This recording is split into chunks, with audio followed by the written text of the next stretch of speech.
This is Dr. Ashfa Neelofer, your consultant general surgeon, Germanten Hospitals. Now, today I am here to speak few points about breast cancer. So, breast cancer accounts to be the second most common cancer worldwide, and about 25% of women in our India are suffered with breast cancer.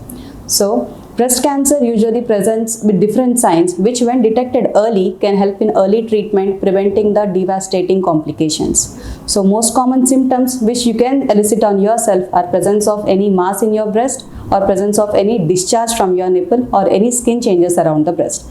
By these things you can come to a diagnosis, you can detect the breast cancer. So I am here to help you clinically as well as through investigations and guide you through the treatment.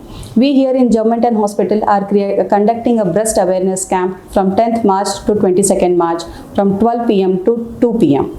So please come visit our hospital and get your breast screening done. Thank you.